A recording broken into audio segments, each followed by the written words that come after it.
Good morning. My name is Mark Harris. I'm with the Louisiana Court Improvement Program at the Louisiana Supreme Court, and I'd like to welcome you today to one of our Court Improvement Program multidisciplinary training and education events. Our title today is Do No Harm, Working with Children and Families and Child Welfare in the Courts. Disproportionality, what is it and does it exist in Louisiana? I'd like to thank and acknowledge some of our collaborative partners and guests today. First of all, CASA of the 16th Judicial District Court, the Louisiana CASA Association, the Office of Community Services, the Louisiana Public Defender Board attorneys, the Child Advocacy Program attorneys, other attorneys for the Child Welfare Agency, and private attorneys who are in attendance today, in addition to our other child welfare stakeholders and partners. I would especially like to thank Judge Joanne Brown, who has been a consultant with us on this project and who will be part of the faculty today. She is a retired judge from California, and she is with the National Resource Center on Legal and Judicial Issues, and she brings a myriad of experience and expertise to this topic, and we are fortunate to have had her participation in the development of the curriculum and in the selection of the faculty for today's event. With that being said, I think you will find today's program to be informative and in an area where we are happy to be doing some work in a couple of jurisdictions in Louisiana, one of which is the 16th Judicial District here in southwestern Louisiana. And the person responsible for taking the leadership initiative around disproportionality in the 16th JDC is Judge Charles L. Porter, who I am honored and privileged to introduce to you today, and who will provide comments on our opening segment. Judge Porter. Thank you. I need the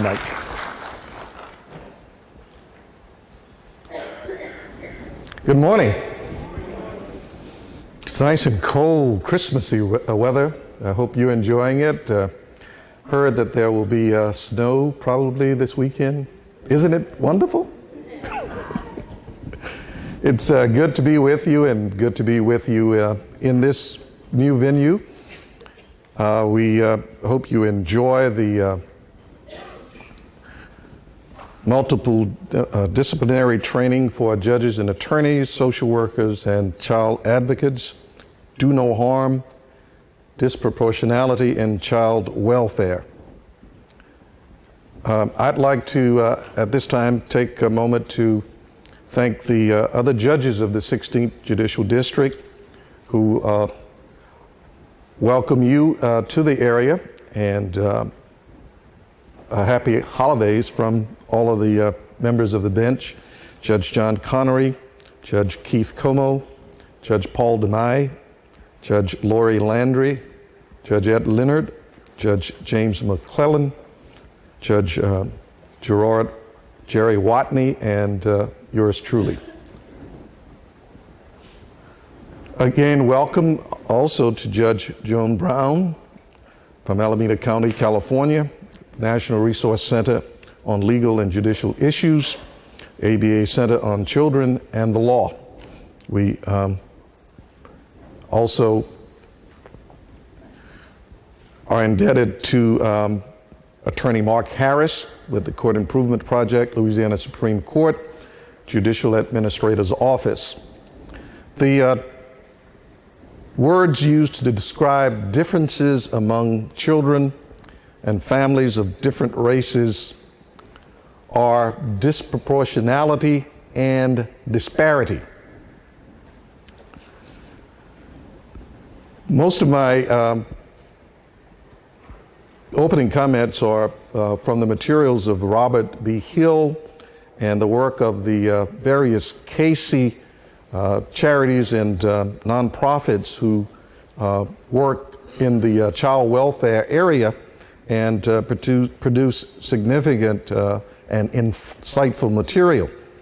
Along with the technical support by Judge Brown and Mark Harris, we have had the benefit of significant work done nationally and throughout the states across the country on this difficult and persistent issue. Disproportionality refers to the differences in the percentage of children of a certain racial or ethnic group in a geographic area in the country or a particular state or region of a state, as compared to the percentage of the children of the same group and area in the child welfare system. For example, in 2000, black children made up 15.1% of the children in the United States, but 36.6% of the children in the child welfare system.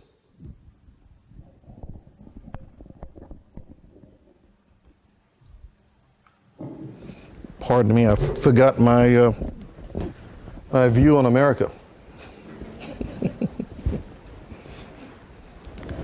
Disparity means unequal treatment when comparing a racial or ethnic minority to a non-minority.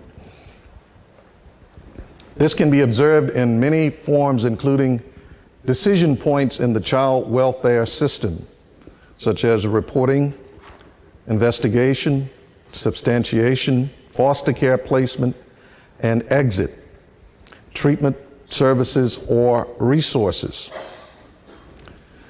Research shows that children of color in foster care and their families are treated differently from, and often not as well as, white children and their families in the system. For example, fewer African American children receive mental health services, even though the identified need for this type of service may be as great or greater for African Americans as for other racial or ethnic groups.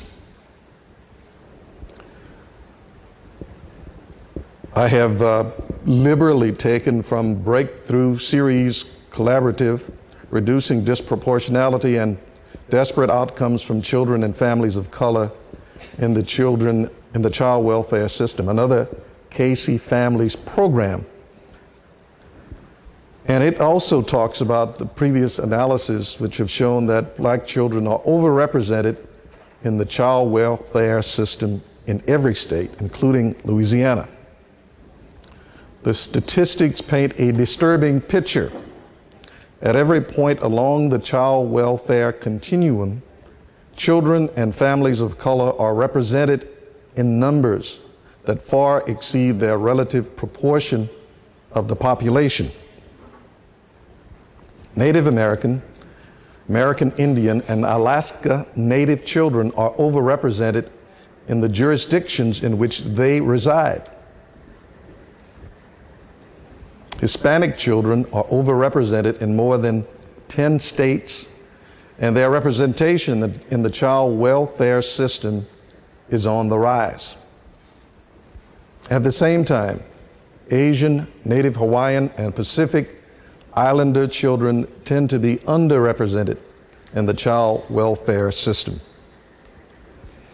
Rates of substantiated maltreatment, entry in out-of-home care, and length of stay are all higher for children of color than their white counterparts, while family reunification and exit rates are lower. This comparison belies the fact that outcomes for white children and families in the child welfare system are also less than desirable. This phenomena is not a secret, nor is it confined to child welfare. Disparate outcomes and disproportionate representation of children and families of color are also an issue in the juvenile justice system, education, healthcare, and other systems. It is an uncomfortable and emotion-laden issue and an endangerment to children and families. The hope is that by improving the system for children and families of color, those who are most disadvantaged by the current system, the system will ultimately be improved for all children and families. To do that, we must confront institutional and individual issues that perpetuate disproportionality. Child welfare leaders around the country have stepped up to the challenge and initiated strategies targeting institutional and practice biases that impact outcomes for children of color and their families. They are beginning to see promising results. It will require bold action and innovative leadership to make a lasting difference. I will move to some statistics at this point, particularly from a report by the Government Accounting Office of the United States government dealing with African American children in foster care. This is a pretty well-known report and is available to you just by Googling the GAO and looking under topical listings for the reports of the Government Accounting Office. And it provides information that children of all races are equally as likely to suffer from abuse and neglect, according to the Department of Health and Human Services National Incidence Study of Child Abuse and Neglect. For the year 2006, disproportionate representation in foster care, African American children were about 3 times as likely to be placed in foster care as compared to white children. African American children remained in foster care 9 months longer as well. Disproportionate representation occurs despite the fact that children suffer from abuse and neglect at the same rate regardless of their race or ethnicity. Data from all states show overrepresentation of African American children in foster care. Key contributing factors: higher rates of poverty, challenges accessing support services, racial bias and distrust, difficulties finding appropriate adoptive homes. Poverty. Families living in poverty have greater difficulty accessing housing, mental health, and other support services needed to keep families stable and children safely at home. Racial bias, or cultural misunderstandings and distrust between child welfare decision makers and the families they serve contribute to children's removal from their homes into foster care. Recruiting adoptive parents. African American children stay in foster care longer because of difficulties in recruiting adoptive parents. The lack of services for parents trying to reunify with their children, and a greater reliance on relatives to provide foster care who may be unwilling to terminate the parental rights of the child's parents or who need the child's foster care financial support. Useful strategies. We need to build community supports, providing cultural competency training for case workers, broadening the search for fathers and other relatives for care for children, better understanding of the issue and devising strategies to address it. Hopefully, federal policies will lead the way to promote adoptions, remove policies that limit federal funds for preventive services, and support legal guardianship arrangements, as well as subsidizing guardianship as a promising strategy. Again, the U.S. proportion of children by race in foster care. This chart demonstrates the child population, both white and African American, and their presence in the foster care system. Approximately 60% white population, approximately 15% African American population. Population in foster care, approximately 40% white, and approximately 30 plus in the African American population, which is indicative, and the rise of Hispanic population with respect to foster care as well.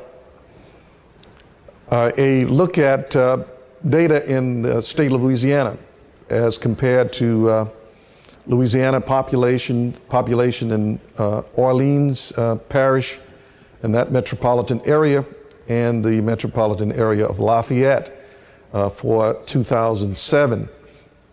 The Louisiana census indicating near 60% white population, approximately approaching 40% black population. The foster care for whites approaching 50%, foster care for blacks approaching 50% as well, although the population is just below 40%. Orleans census showing the populations of whites at approximately 20%, population Orleans, black population 70% or more. Orleans foster care, whites under 20%, blacks over 85%. And this bears out the information on overrepresentation. We have data as well on the 16th JDC, and I'm hoping that you can make a distinction. If not, we'll be able to provide further materials to discuss the data in the 16th. But the census population for whites in the 16th JDC, approximately 55%. For blacks, approaching 40%. Investigations, white population, just about 55%. Blacks, just about 40% or better. The foster care entries, the blue line I'm moving to, 40%, 45%. White population, 55% in the black or African American population. So the data in the statewide as well as 16th JDC verify and confirm the issues that disproportionality exist in Louisiana. So what do we do about it? As we have indicated in our title, we hope to do no harm, but we hope to do something to help to eliminate disproportionality in the child welfare system in the state of Louisiana, and specifically in the 16th Judicial District. I take great encouragement from the technical assistance and support that has Mark Harris, through the Court Improvement Project, has provided to our court system, and to the work that Judge Brown has brought in her technical assistance. Certainly supports the continued effort to understand the issue and to provide strategies that we can undertake both in the courtroom as well as offer to the child welfare specialists who are in the field and on the front line to deal with this issue. The approaches and strategies suggest that we should do as much as we can on the front end to load our strategies on the front end where we can make a difference to prevent children from becoming wards of the state and taken into foster care. And that has been our initial efforts. But we have to take other approaches and benefit from other insights. And we have a wealth of information from states who are far ahead of Louisiana in tackling this issue and providing strategies to overcome this issue. We invite you to join with us today and to understand the issue, understand the details of the issue, and hopefully be prepared to confront it both institutionally and individually. Thank you. Thank you, Mark. Okay, thank you, Judge Porter, for that very informative introduction to this very important issue. At this point, we are going to watch a video. And the title of the video, part of it, is Race, the Power of Illusion, the Difference Between Us. This is an excerpt from episode 3 of a 3-episode series that was produced by California Newsreel, which is an organization in California that advocates human equality and human rights.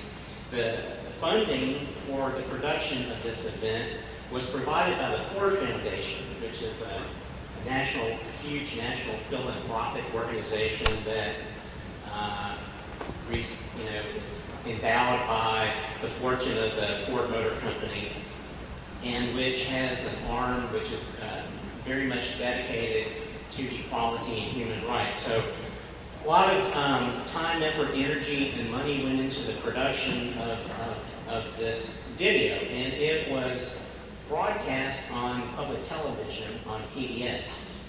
It's a 3-hour program. There were 3 different episodes. We're going to view part of episode 3 today, which was entitled The House We Live In. In the first part of the series, in episodes 1 and 2, the first dealt with issue of race and what is race, how do we define race, and looked at race from a scientific and biological standpoint.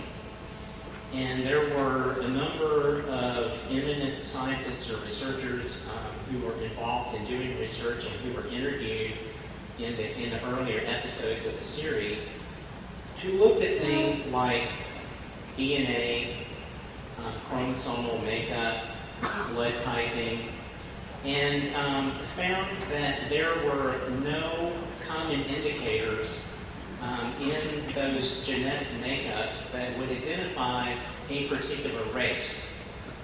And the conclusion of the researchers and the scientists who participated in the studies showed that race really is an idea that we as humans have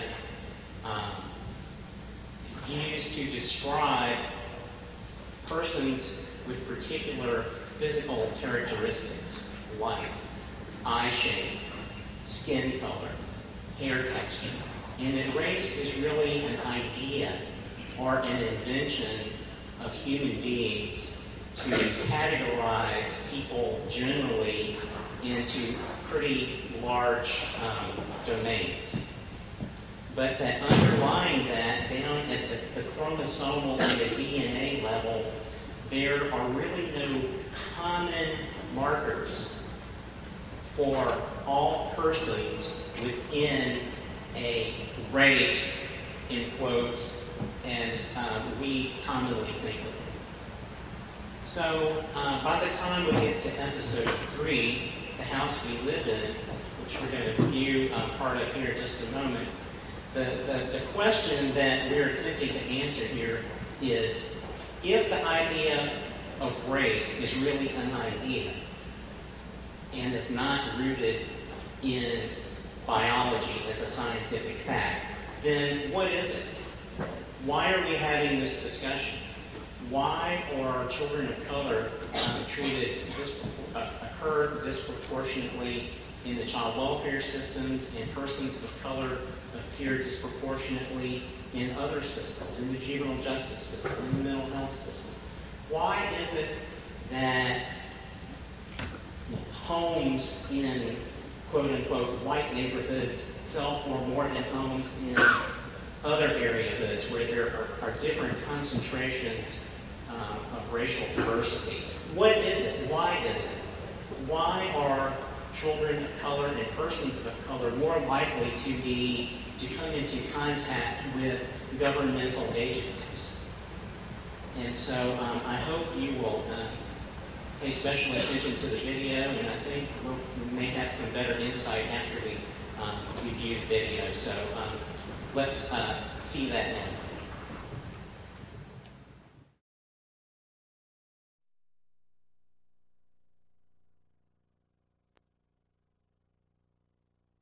Major funding for this program provided by the Ford Foundation, a resource for innovative people and institutions worldwide, and the Corporation for Public Broadcasting. Additional funding provided by these funders.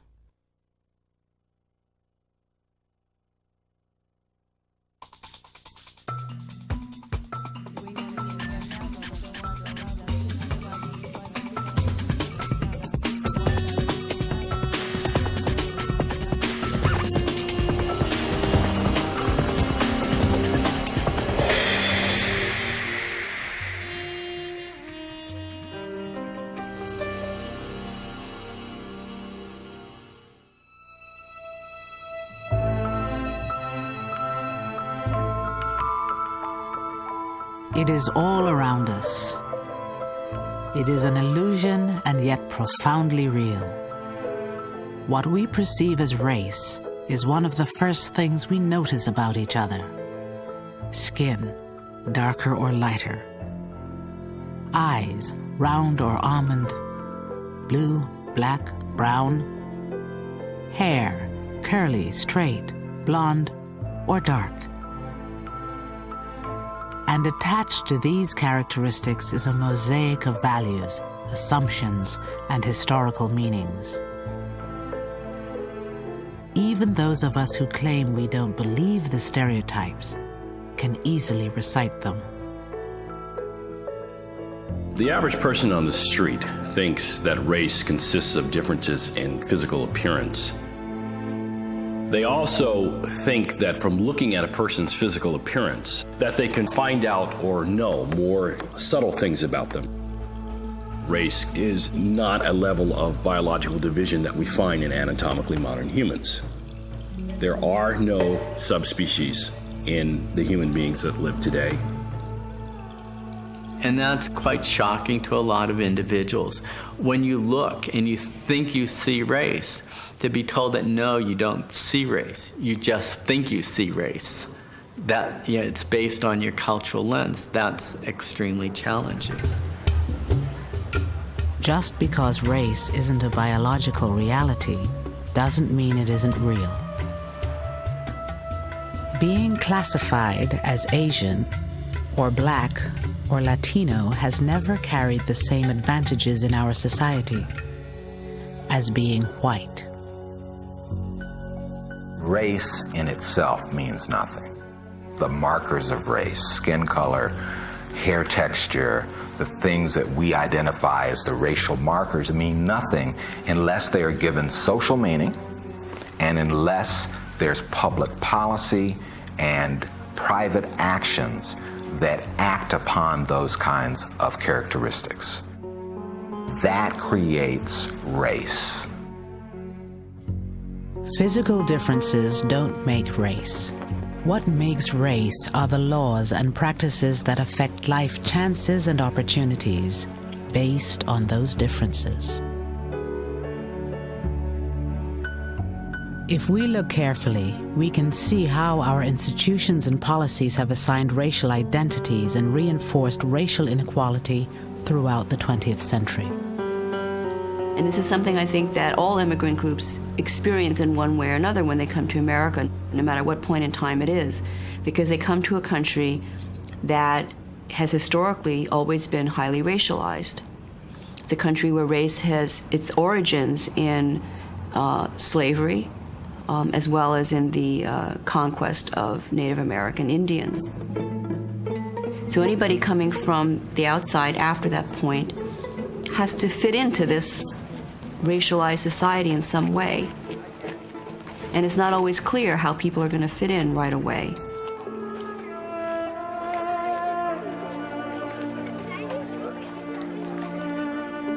At the start of the 20th century, as millions of immigrants arrived from all over the world, lawmakers and social scientists debated how all of them, including the new European arrivals, would fit into the hierarchy of races already here.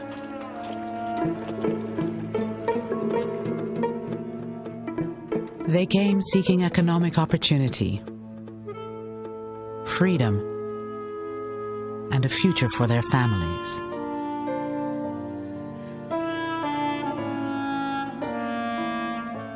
Of the 23 million newcomers between 1880 and 1920, the vast majority were from Eastern and Southern Europe.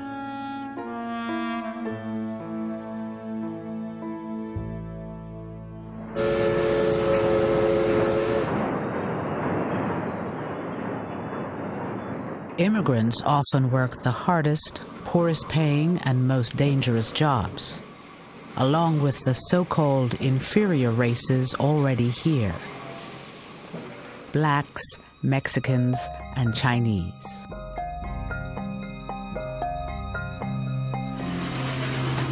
Cities with enormous slums developed as the ugly side of industrialization. Ugly both in terms of the aesthetic of American cities, but also ugly in terms of the solidifying of class differences and class tension. As all of those things became apparent, the immigrant became the symbol for what America might be becoming. By 1910, 58% of American mining and factory workers were immigrants. Like Mexicans and African Americans, Italians, Slavs, and Jews were often desired as laborers, but also feared, seen as promiscuous, lazy, or stupid. Some saw it as a racial invasion. Charles Davenport, a famous biologist, expressed those fears in 1911. The population of the United States, wrote Davenport, will, on account of the great influx of blood from southeastern Europe, rapidly become darker in pigment, smaller in stature, more given to crimes of larceny, kidnapping, assault, murder, rape, and sexual immorality. And the ratio of insanity in the population will rapidly increase. And this was also a time when scientific race theory began to take off, and people began to look at society and look at groups of people in more racialized terms. So people were perceived as being separate races. So you had kind of a higher order of white races, which were seen as the Nordics, as opposed to what many of the nativists called the lower races of Europe.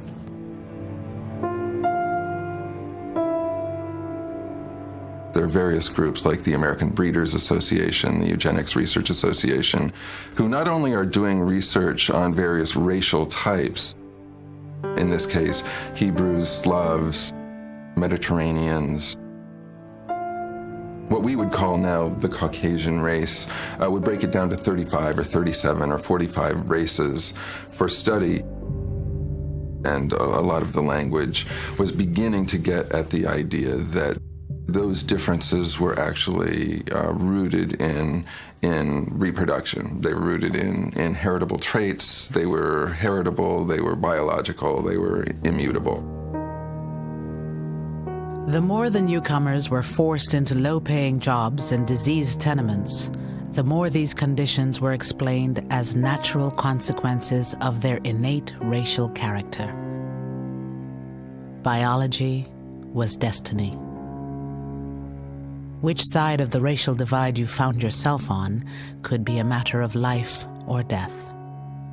Between 1890 and 1920, 2,500 African Americans were lynched in the South. In 1915, Leo Frank, a Jew living in Atlanta, was pulled from jail and hanged by a mob for allegedly killing a white girl. Writing about the lynching, a black journalist wondered, is the Jew a white man? Some historians have suggested that these new immigrant groups from Europe were in-between peoples. They were in a transitional stage when compared to Anglo-Saxon Protestants, groups such as Italians or Jews were seen as not being fully white, perhaps. But when compared to African Americans or were compared to Asians, their whiteness became more salient, became more visible. Could European ethnics become fully white and thus fully American? By 1910, a new term was entering popular culture to describe the transformation of Europeans. The phrase came from the title of a Broadway play by Israel Zangwill. God, said Zangwill, would melt down the races of Europe into a single pure essence, out of which he would mold Americans. So when the Irish, when Germans, when Italians were coming and they didn't speak the language, they didn't know the culture, the idea was they will assimilate into Americanhood. They will become American, which in the American tradition has meant white American. But that melting pot never included people of color. Blacks, Chinese, Puerto Ricans, etc. could not melt into the pot. They could be used as wood to produce the fire for the pot, but they could not be used as material to be melted into the pot. Whiteness was key to citizenship. In 1790, Congress had passed an act declaring that only free white immigrants could become naturalized citizens. After the Civil War, naturalization was extended to persons of African descent as well. But it was the white citizen who had clear access to the vote, sat on juries, was elected to public office, and had better jobs. Whiteness was not simply a matter of skin color. To be white was to gain the full rewards of American citizenship. In order to be a naturalized citizen in this country, you had to be categorized as white or black. And almost everybody who tried to naturalize, all but I think one case that went to the Supreme Court, all of them were people trying to be categorized as white. So the court had to make decisions about who was white and who was not. Courts and legislators had long been in the business of conferring racial identities. In the South, to enforce Jim Crow segregation and laws against mixed marriages, courts had to first determine who was black under law. And here's where it really gets interesting. You got some places, for example, Virginia law defined a black person as a person with 1/16 African ancestry. Now, Florida defined a black person as a person with 1/8 African ancestry. Now, Alabama said, you're black if you got any black ancestry, any African ancestry at all. But you know what this means? You can walk across a state line and literally, legally change race. Now, what does race mean under those circumstances? You give me the power, I can make you any race I want you to be, because it is a social, political construction. In 1909, American courts had that power. That year, the U.S. Court of Appeals in Massachusetts ruled that Armenians, often classified as Asiatic Turks, were legally white. If Armenians could be designated white, what of the other so-called Asiatic races? Filipinos, Syrians, the Japanese. Could they also petition successfully to be designated white by the courts and thus become Americans?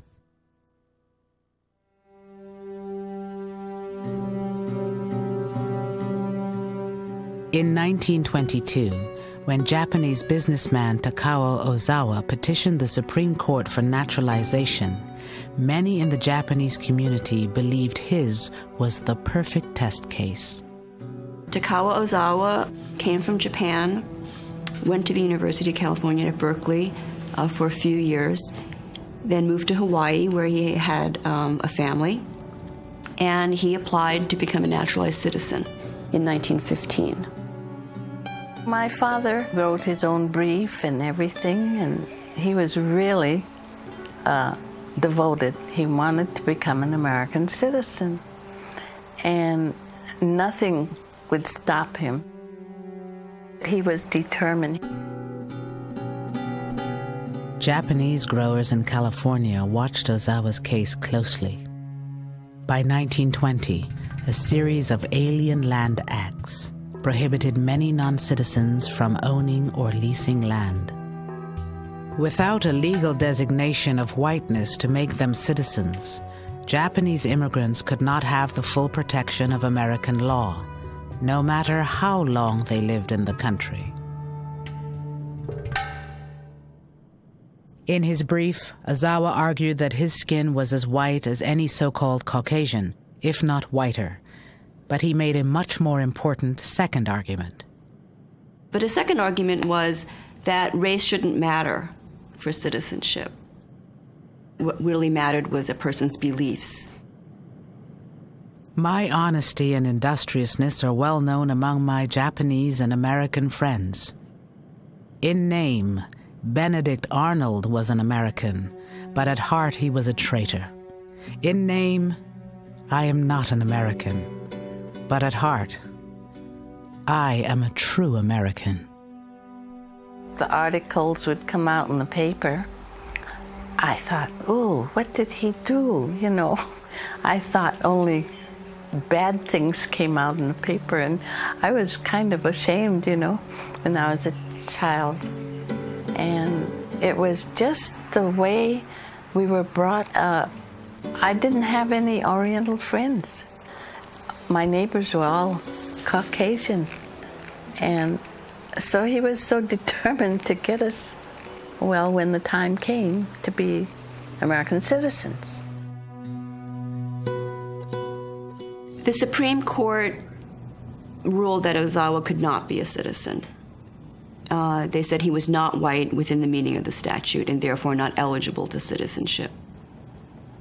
And the court said, well, he's not white because he's not Caucasian, and Caucasians are whites. He did everything right. He learned English. He had a lifestyle that was American. He went to Christian church on Sunday. He dressed as a Westerner. He brought up his children as Americans. He did everything he was supposed to do. And yet he's told that he can't be a citizen because he's not white. The court ruled that according to the best-known science, Ozawa was not Caucasian, but of the Mongolian race. But the court would not be bound by science in policing the boundaries of whiteness. Only 3 months after Ozawa, the court took up the case of Bhagat Singh Thind, a South Asian immigrant and U.S. Army veteran who petitioned for citizenship on the grounds that Indians were of the Aryan or Caucasian race, and therefore white. And he makes the scientific argument, having learned something actually from the Ozawa case, that he is Caucasian. He gets scientific authority to speak on his behalf, that in fact South Asians are included in the Caucasian race. So here the court was in a bind because they were presented with so-called scientific evidence that Indians were Caucasian. And the court solved this problem by saying that it didn't matter what science said, so-called science. They actually said white is not something that can be scientifically determined, but white is something that is subjectively understood by who they called the common person, the common man. It may be true, reasoned the court, that the blonde Scandinavian and the brown Hindu have a common ancestor in the dim reaches of antiquity. But the average man knows perfectly well that there are unmistakable and profound differences between them today. The same court that used science to determine whiteness in Ozawa 3 months before now refuted its own reasoning in Thind. Thind might well be Caucasian, the High Court said, but he was not white. The justices never said what whiteness was, only what it wasn't. Their implied logic was a circular one. Whiteness was what the common white man said it was. The court often decided who was white and who wasn't based on whether they just felt that the person would politically fit well into the kind of society that we were trying to build. And sometimes it was pretty explicit that this is what the court was doing. There was widespread racial views that Asians were undesirable, that they threatened to contaminate the American society. Basically that Asians are too different, that they can never really become like the rest of us.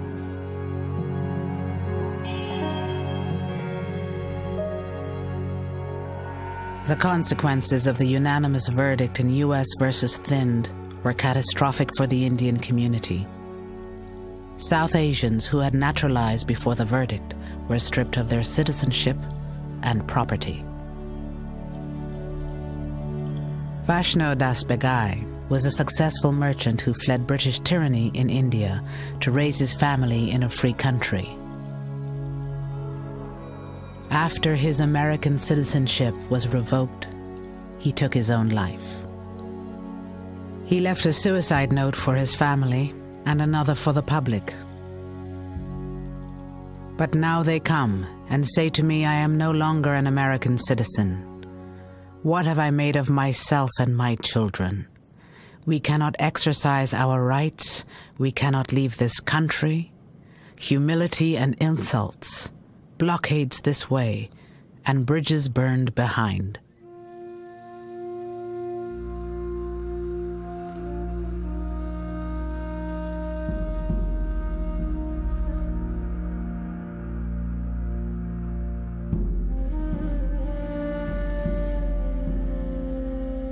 For the Japanese community, the verdicts in the Ozawa and Thind cases were equally devastating. Now, as aliens ineligible for citizenship, many growers were unable to purchase or even lease land to stay in business. Thousands of acres were seized from Japanese immigrants and sold to white farmers. By the time the racial requirement for naturalization was finally removed in 1952, Takao Ozawa was long dead. The notion that Asians are racially unassimilable and that they're ineligible to citizenship because of their race is something that I think has had a real enduring effect. The fact that they were seen as non-American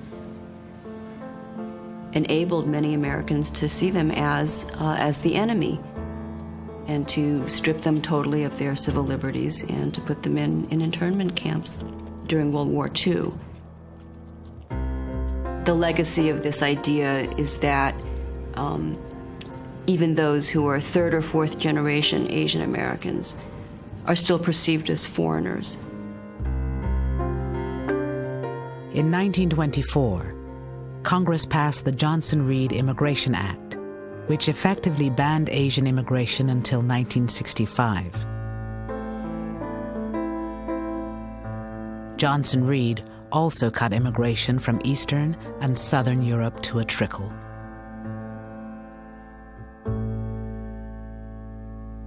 Your blood's the same as mine. Mine's the same as his. Do you know what this wonderful country is made of? It's made up of... World War II found the U.S. at war with Nazi Germany and Japan. Films like the 1945 Oscar-winning short, The House I Live In, called for national unity and ethnic tolerance. What is America to me? A name. And these other distinctions which had carried so much power in an earlier period, Celt, Slav, Anglo-Saxon, started to fade away. They had no purchase because those distinctions didn't seem to hold the key to any social questions that were worth answering anymore. The more important and more pressing political social questions seemed to hinge on black and white. All races and religions. Sinatra's song was one of tolerance, but the line that sang of "my neighbors black and white" was cut from the film. So long, man.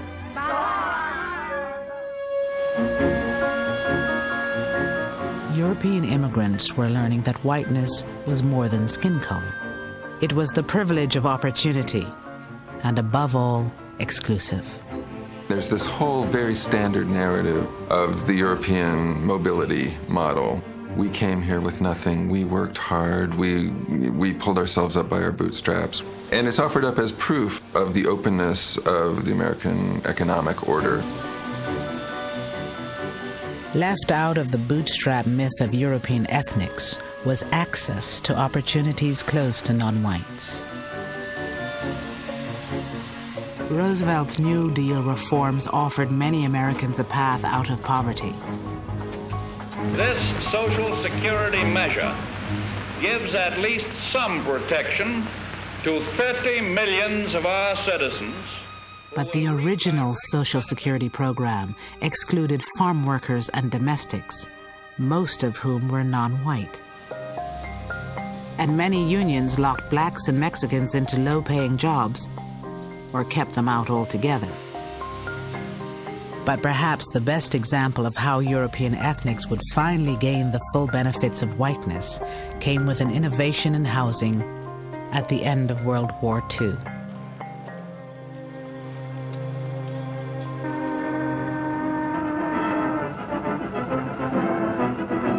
It was a time when hundreds of thousands of GIs came home ready to start families, but had no place to live. Living space was at a premium. When in the Bronx, they tried building Quonset huts, and they turned to slums. All the Quonset huts had just disintegrated. There were two families sharing a hut. One family at one end, one family at the other, and before you know it, they were awful. FHA came to the rescue by ensuring long-term, low monthly payment mortgage loans. Veterans needed homes for families. They turned to a revolutionary New Deal housing program. It would racialize housing, wealth, and opportunity for decades in ways few could have imagined. In the 1930s, the federal government created the Federal Housing Administration, whose job it was to provide loans, or the backing for loans, to average Americans so they could purchase a home. Due to the stimulation of the National Housing Act, from every section of the country come reports of vastly... In order to purchase a house in America prior to the 1930s, you had to pay 50% of the sales price up front. The new terms of purchasing a home was that you put 10% or 20% down, and the bank financed 80% of it, not over 5 years, but over 30 years at relatively low rates. This opened up the opportunities for Americans to own homes like ever before. The average person could own that home. If these terms sound familiar, they should, because this is essentially the same financing scheme that allows most Americans to own their homes today. Federal programs and banks sank millions into the home construction industry. Their message to veterans: you can afford a new home. Buy a new home now.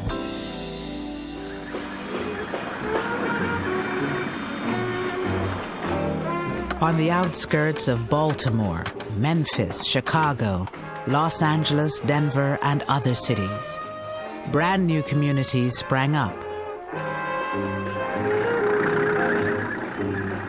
One of the most famous was a Long Island potato field, transformed into 17,000 new homes. It was called Levittown. Tax dollars helped make the single-family home a mass-produced consumer item. The American dream had a new name: suburbia.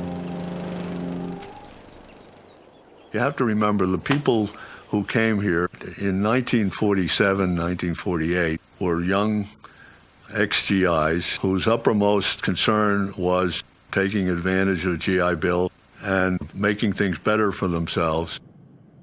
Before moving to Levittown, Herb KALISMAN and his wife Doris lived in a cramped attic apartment in New York City. And when we began to look for an apartment, we found that the apartments were $100, $125, $150 a month. I know that's unbelievable today, but it was too expensive for us. And out here in Levittown, the mortgage payments was $65 a month. Your kitchen dazzles every eye. A brand new sink, a built-in oven, a new refrigerator, and a... If you were buying a Levitt home in 1947, 48, 49, 50, and 51, you would get, this would be your kitchen. You would get a GE stove, GE refrigerator, and a Bendix wash machine. It would be part of the real estate.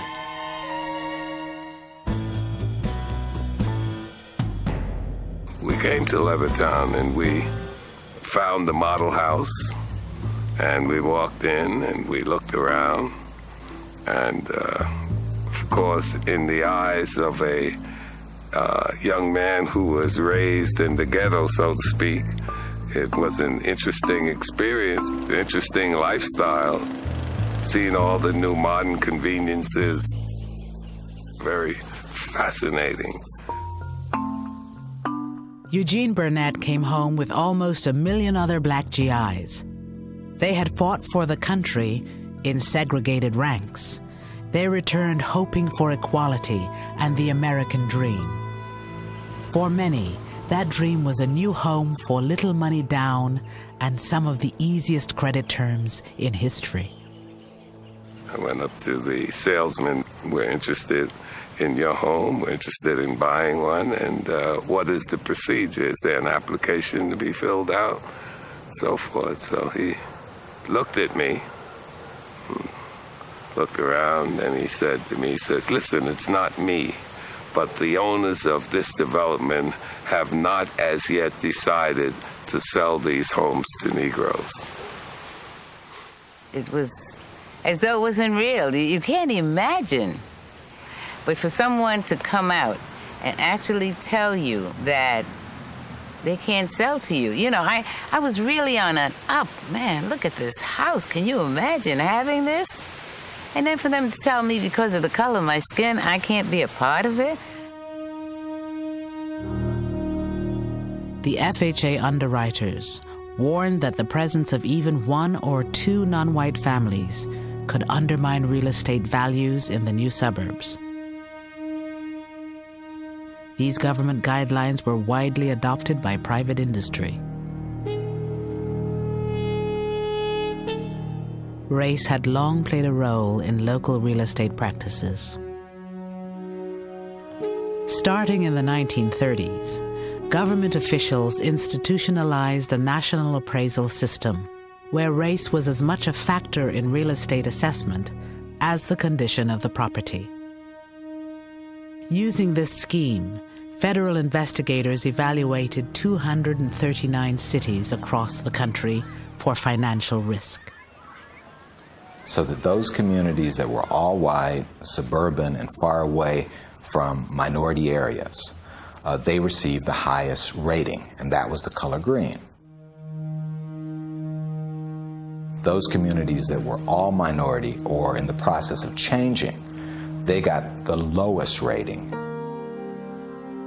and the color red. They were redlined. As a consequence, most of the mortgages went to suburbanizing America, and it suburbanized it racially. The racial logic adopts the principle that an integrated neighborhood is a bad risk, is a financial risk, that an integrated neighborhood is likely to be an unstable neighborhood, unstable socially, but therefore also unstable economically. When the white residents of 8 Mile Road in Detroit were told they were too close to a black neighborhood to qualify for a positive FHA rating, they built this 6-foot wall between themselves and their black neighbors. Once the wall went up, mortgages on the white properties were approved. Between 1934 and 1962, the federal government underwrote $120 billion in new housing. Less than 2% went to non-whites. I can understand an individual, depending on his environment or his family or whatever, being racist, but for your country to sanction it, give him tools to do that, there's something deadly wrong there.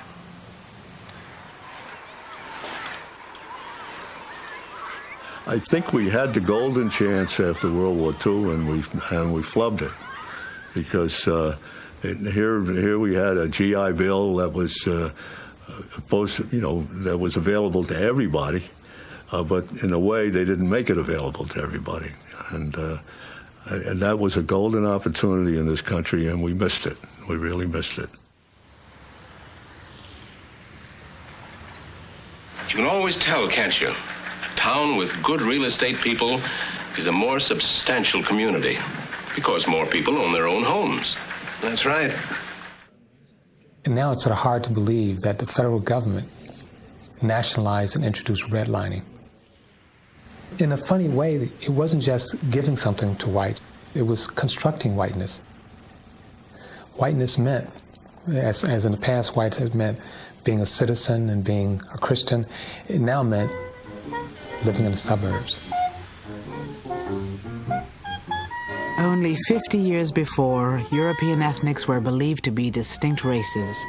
Now, in these new segregated neighborhoods, they blended together as white Americans. We did have different religious groups. We were mixed up there, but we were an all-white community, and I think it's an unrealistic world. I think there's something sterile about everyone being on the same economic level and everyone being the same color. It certainly doesn't promote a feeling of a wider world, wider, not whiter, to live in a place where there are only people that look like you. Cartoonist Bill Griffith remembers moving from Brooklyn to Levittown as a kid. It's an untenable artificial world. You're creating a weird utopia in a way, a utopia of middle-class white people who were trying to deny that they were living in a multi-racial world. And how long can you keep that up? And you can't keep that up forever.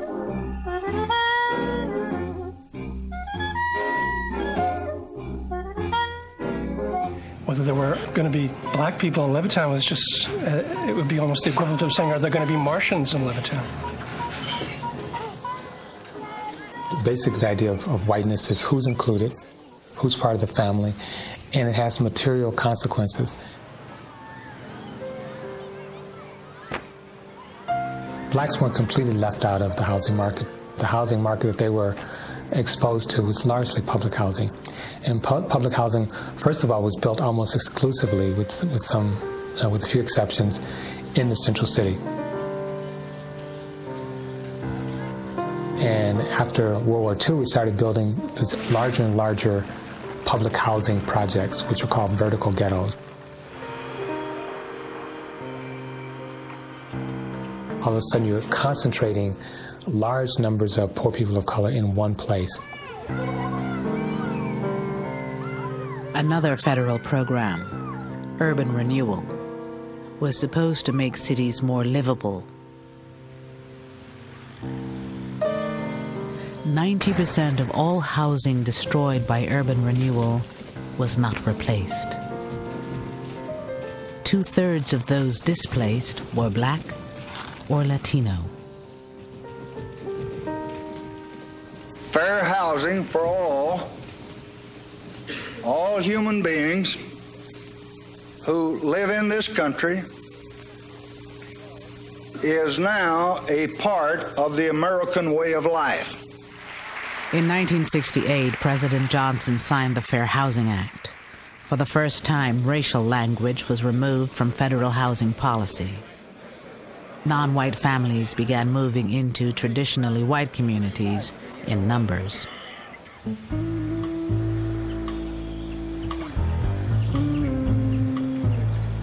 We lived in an apartment, a two-family house in Queens, and when we came here, it was the first time we had bought a house, and I was looking for everything in the storybooks.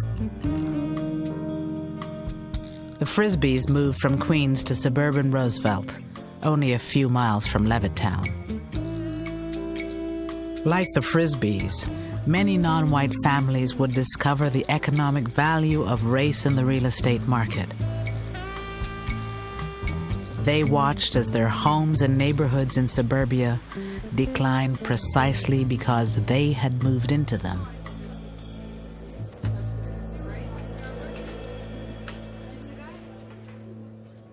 When I moved into a neighborhood, I thought it would stay intact the way it was. On the street that I moved on when I moved there, it was predominantly white. Within 2 years, it was predominantly Black. It was called blockbusting. Real estate agents preyed on the racial fears of white homeowners to get them to sell their homes quickly for less than market value. The homes were resold to non-whites at inflated prices. Well, they would say, you know, we're having Black people move in. Now, I will give you cash if you want to sell me your house. Do you want to stay with Black people next door to you? And that's the way it went on. And as Bunny said, a lot of the people just said, yes, I'll take the money and run. And that's the start of the white people leaving. As more Black and Latino families moved to Roosevelt, real estate became more and more depressed, just as the FHA had predicted. But why? I have an idea my house is probably worth around 120 in this town. But what it would be worth in Wantor or Garden City or some other place, probably around 200,000 or better. Now you're talking about 80,000. You said to me one time about why do people dislike the Blacks? Well, money-wise, there's a reason. Not that you dislike the Blacks so much, but you dislike what happens when a community turns from white to Black. It wasn't African Americans moving in that caused housing values to go down in Roosevelt and other neighborhoods. It was whites leaving. When a neighborhood, a previously white neighborhood, starts to integrate, even if individual whites don't have personal or psychological animosity or racial hatred, they still have an economic incentive to leave because they recognize that others might make the same calculation and leave first. So you get a vicious circle where whites calculate that other whites are going to sell when a neighborhood integrates, therefore they want to sell first to avoid losses, and they actually make it happen. They make white flight happen. And if you think about African Americans, if African Americans are 20% of that market, it means that 80% of the people are not looking in those places for homes. So the prices of those homes declines or stays stable. And banks contribute to this by continually making loans in regions that are on the rise, white communities, and making it difficult to get loans in black communities. So there's a difference. There's a lack of symmetry that's important to keep in mind. So it's not the same when whites are all by themselves, because when they're all by themselves, they're taking all the resources with them. They're taking all the amenities with them. But when blacks are by themselves, they can't get loans. They don't have a decent tax base. There are no jobs, and then that becomes associated with black space. In the end, what happened to Roosevelt happens in many neighborhoods when white families and businesses flee. The tax base eroded. Schools and services declined. The town was seen by county officials as a legitimate dumping ground for welfare families. At one point, we had explicit laws that says whites are on top and blacks are on the bottom. Today, we have many of the same practices without the explicit language. And those practices are largely inscribed in geography. And so geography does the work of Jim Crow laws. So many people are confused as why after 50 years of civil rights are our schools still segregated? Why are our housing markets still segregated? Why are our jobs still segregated? And again, a lot of this is a function of how we've reinscribed the racial geographic space in the United States. That structure is still what we're living with today.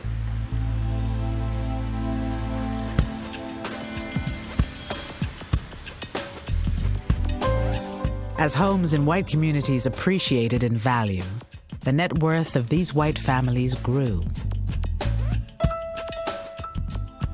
For most non-white families who stayed in urban neighborhoods, the housing market open to them in the 50s and 60s was largely a rental market. You don't gain equity by paying rent. Where one's family lives in America is not just a matter of taste and preference. You have the issue of housing and wealth. The majority of Americans hold most of their wealth in the form of home equity. So that's their nest egg. That's how they can finance the education of their offspring. That's how they can sort of save up for retirement. It's their savings bank, right? They're living in their savings bank.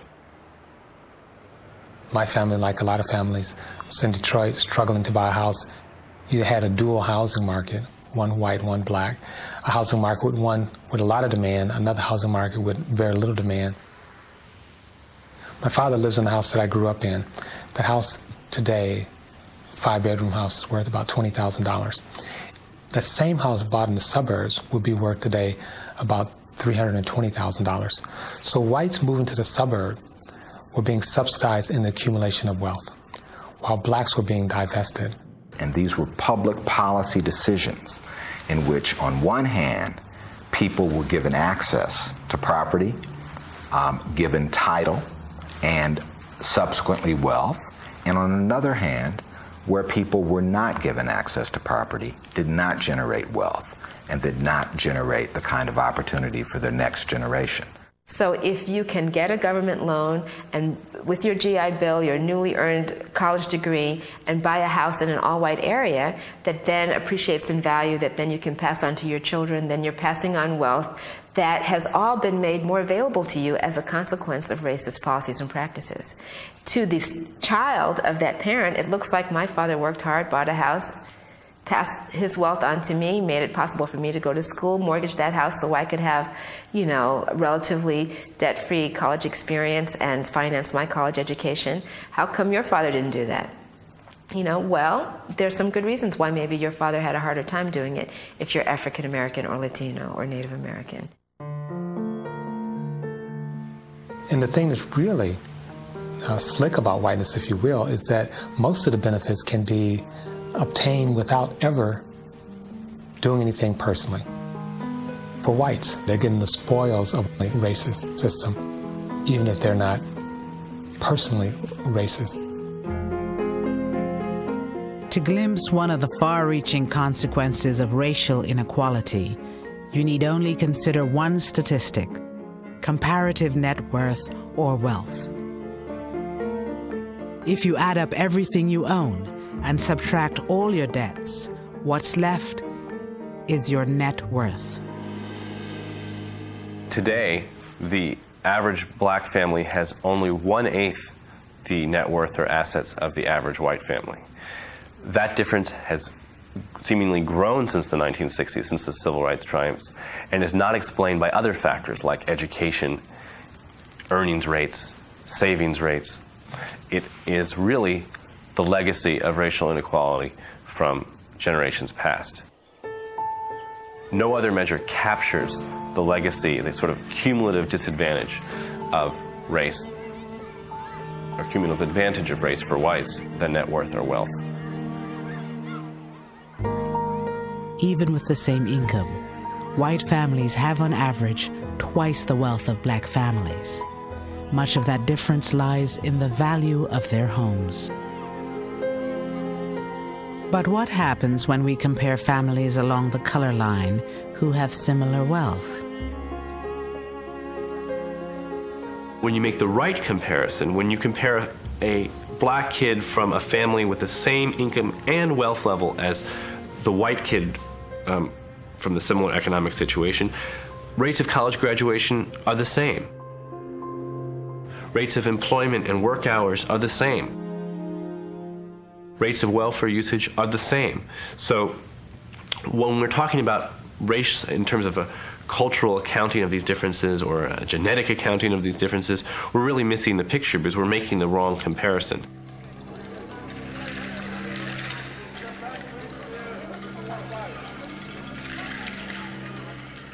We want to be a colorblind society that values the content of character over the color of skin.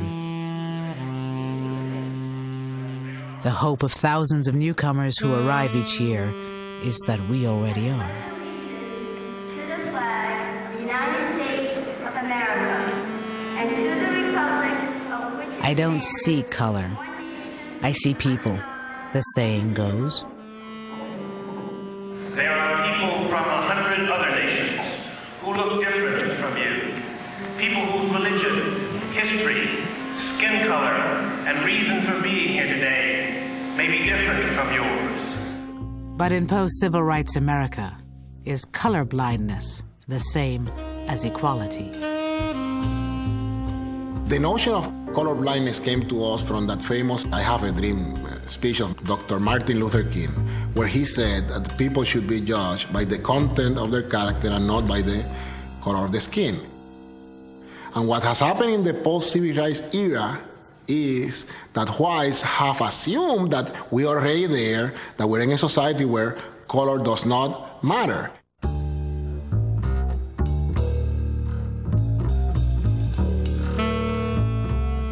On the one hand, the civil rights era officially ended inequality of opportunity, officially ended de jure legal inequality. At the same time, those civil rights triumphs did nothing to address the underlying economic and social inequalities that had already been in place. It doesn't recognize the fact that the rewards, the house, the Lexus, the big bank account, those are not only the rewards of the pot of gold at the end of the game, they're also the starting position for the next generation.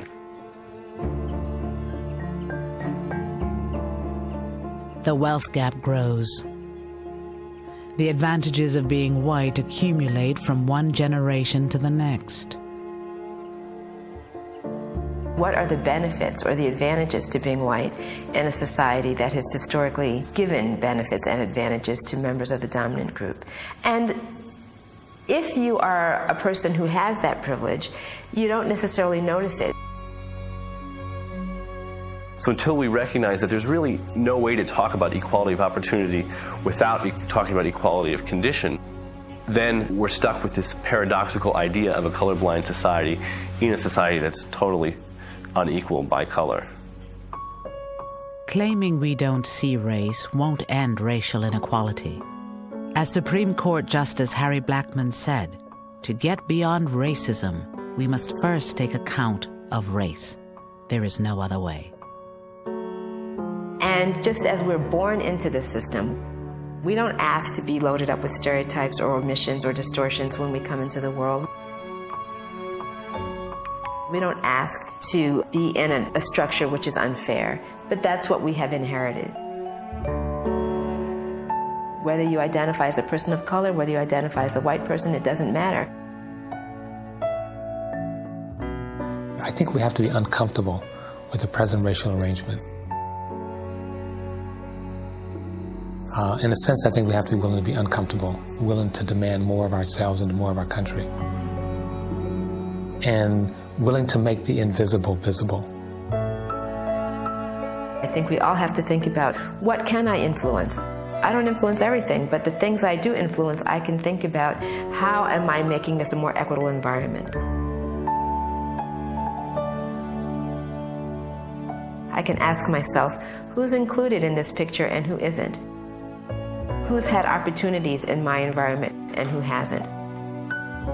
What can I do about that?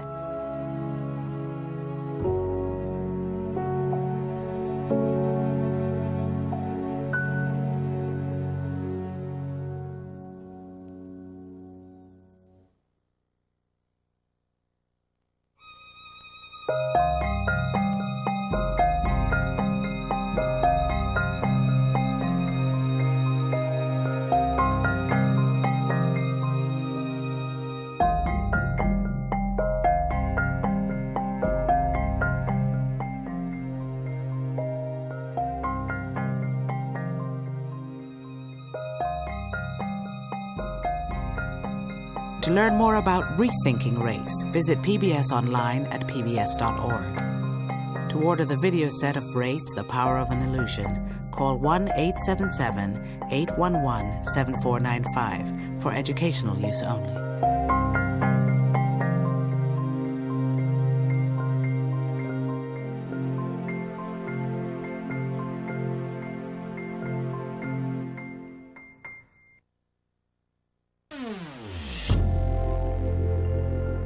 Major funding for this program provided by the Ford Foundation, a resource for innovative people and institutions worldwide, and the Corporation for Public Broadcasting.